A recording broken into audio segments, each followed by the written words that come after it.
Ada beberapa yang memang nanti menjadi kebijakan kami terkait dengan pendidikan di daerah-daerah yang kita sebut dengan 3T itu. Yang pertama adalah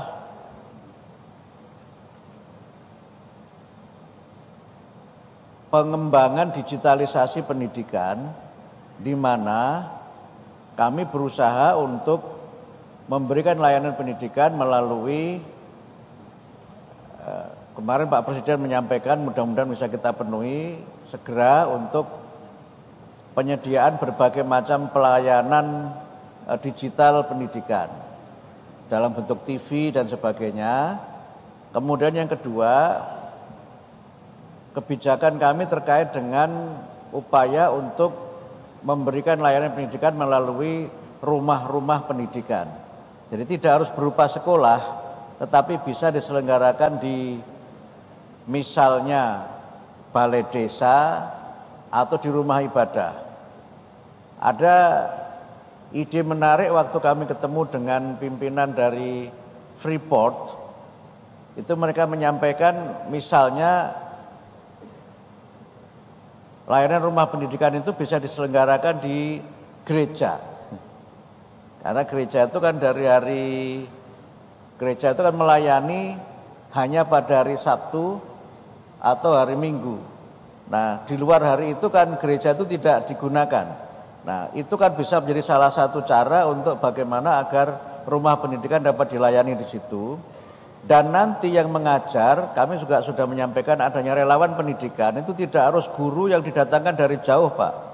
Tapi guru itu diangkat dari relawan setempat, supaya ada sustainability, tidak perlu menyediakan rumah dinas, mereka tetap tinggal di rumah sendiri, tinggal di situ, tinggal nanti kita berikan pelatihannya secara khusus, mungkin menyangkut kemampuan pedagogiknya.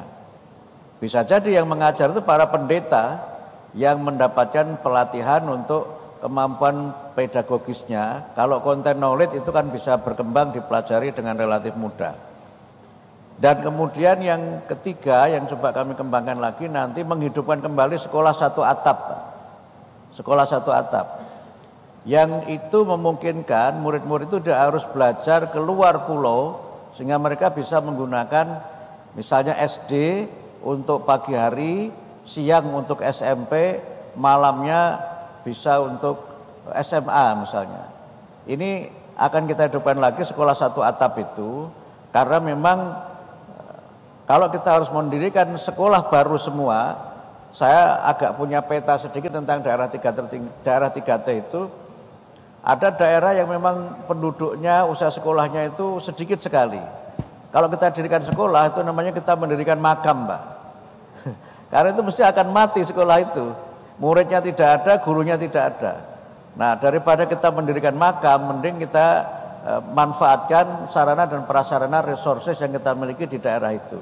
Nah, tentu memang ini nanti, ini ada Pak Toto, senior saya di Ban PDM, namanya Ban PDM, kementerian ini kementerian PDM juga Pak kadang-kadang, pendidikan dasar menengah.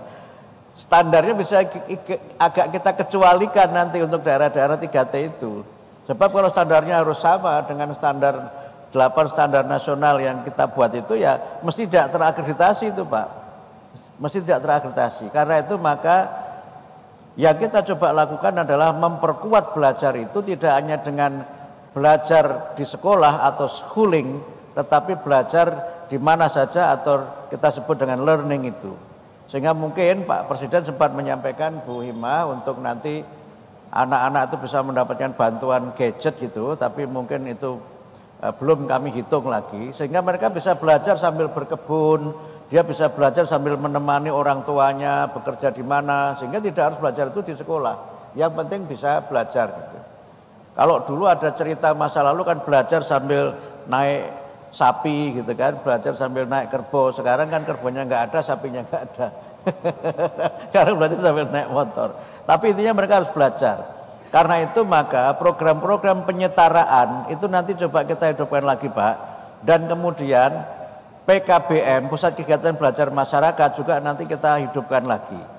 Ini adalah cara kami untuk berusaha bagaimana agar semua anak Indonesia dapat mendapatkan layanan pendidikan dengan berbagai macam platform yang kita sediakan.